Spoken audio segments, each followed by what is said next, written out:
and digesting is manufactured by 5 corporations that are multinational corporations. And those are the same corporations, ironically, who were at the very original Tea Party, you know, at the epicenter of the original Tea Party mess. The Tea Party originally was a bunch of basically liberals of the day who, and not in the sense of how they're described today, but citizens fighting against multinational corporations, taking advantage of the citizenry through the taxation. And today, we've got very similar situation, except most Tea Party people that I come in contact with would not necessarily align themselves or describe themselves as liberals. They would more often describe themselves as conservatives. And I say that because originally the Tea Party, as I understand it, really sort of grew out of, the Ron Paul movement. I had a lot of respect for Ron Paul, and had some communications with his group at the time. But then came the Koch brothers, Fox News Network, and a whole new twist with about $50 million thrown at the Tea Party and empowering it to have a new presence in the country. Now, the problem is what did that do?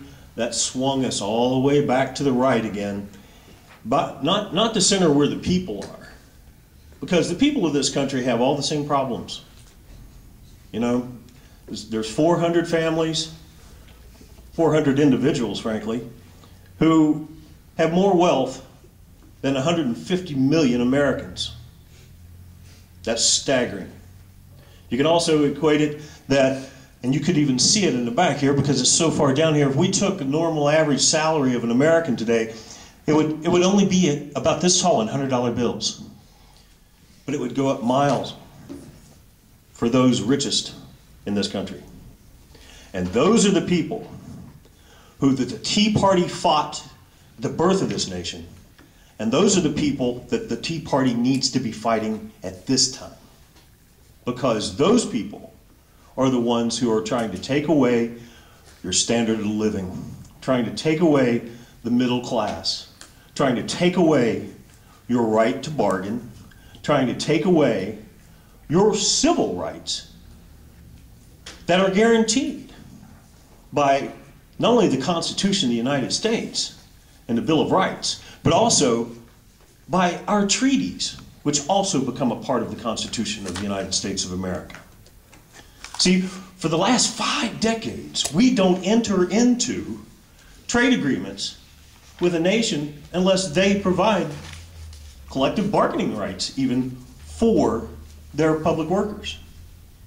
But we don't have collective bargaining rights right here in this state of West Virginia.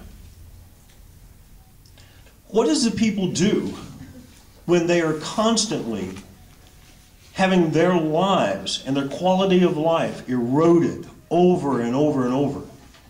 Well, what they've got to do is something different than what they're doing now. And I salute the Tea Party for standing up and working to do something different. But as you may have noticed, you know, with regards to Boehner, you know, Tea Party swung in, you've got the Republican Congress, and you have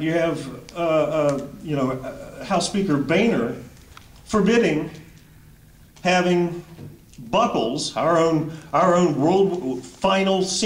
singular World War I veteran, from being able to lay in state at the Capitol.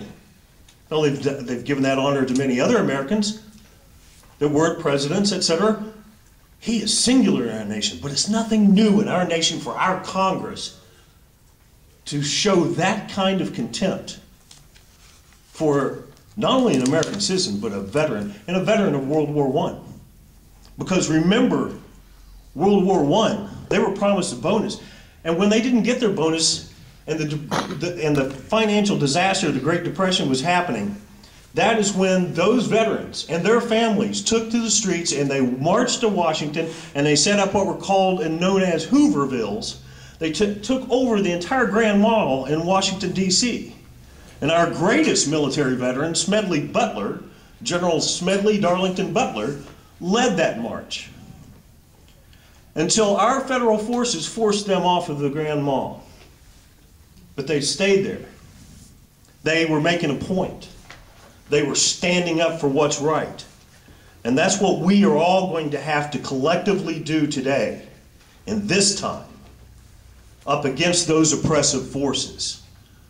And when I say those oppressive forces, I'm talking about the people whose number one issue is about money and about profit and about giving corporations their cloned financial identities the power of citizenship with rights, First Amendment rights of speech, which now allows them to spend as much money, and we're talking about multinational corporations, to spend as much money as, you know, an average citizen. They are not citizens. They have no end of life. See, when corporations were first chartered in this country, you know, they came into being for a purpose, and once they completed that, then they were disbanded. Their charter was taken away from them. But not today, not anymore. They're immortal. And worse than being immortal, they have no moral compass. See, citizens have a moral compass. Perhaps it's because of their religion. Perhaps it's because of just the way they were raised. Perhaps it's because they're law-abiding citizens.